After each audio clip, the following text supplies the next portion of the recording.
भगवान ब्रह्मा जी की उत्पत्ति हुई। इन तीनों ने तपस्या की, साधना की, माँ आद्य शक्ति को बुलाया और उन्होंने परिचय पूछा, कहा माँ हमारा परिचय क्या है।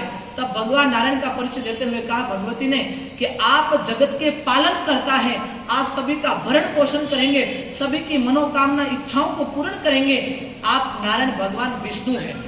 और महादेव का परिचय देते हुए कहा कि भाई आप है जो जगत का हरने का काम करेंगे, आप हरता करता रहेंगे, इसलिए आपका नाम शिव है, शंभु है। ये परिचय देते हुए माँ भगवान ब्रह्मा जी का परिचय दिया। तब ब्रह्मा जी ने पूछा कि माँ मेरा परिचय क्या है।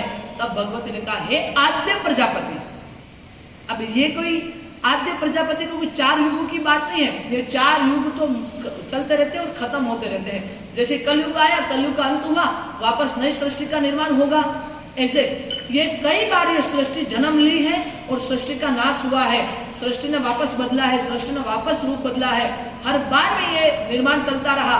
परंतु आद्य का शब्द ये होता है कि ये जैसे सृष्टि का निर्माण होता है तब प्रजापति का उत्पत्ति होती है, तब प्रजापति पहले वहां पर होते हैं और वही प्रजापति ब्रह्मा जी के द्वारा फिर ये सृष्टि चलती है। अब आप विचार करें आद्य का है जिसकी कोई तारीख निश्चित नहीं की कि भाई आपकी इस तारीख से आपका जन्म हुआ है। आद्य का मतलब होता है कि कई बार ये सृष्टि का नव निर्माण हुआ, उस समय से प्रजापति चले आ रहे हैं। यहाँ से अपनी ये प्रजापति शब्द की उत्पत्ति होती है। फिर आगे जाकर के भगवान ब्रह्मा जी के 90 मानस पुत्र जिनको कहते हैं शास्त्र, ऐसे दक्ष महाराज, फिर वहां से ये प्रजापति समाज का विस्तार हुआ। और कहते कि उनका नाम प्रजापति लगाने का कारण यही था कि भगवान ब्रह्मा जी के दाहिने अंगूठे के खून से दक्ष महाराज का जन्म हुआ, इसलिए वो प्रजापति का खून रहा, उसका नाम दक्ष प्रजापति रहा। और यहीं से ये प्रजापति स्वरूप आए। बाकी तो कोई कुंभार, कोई पूर्विया, कोई बारू, ये सब ये अभी 40 साल के अंदर की बातें हैं। बाकी ओनली फॉर पहले एक ही था, वो था प्रजापति।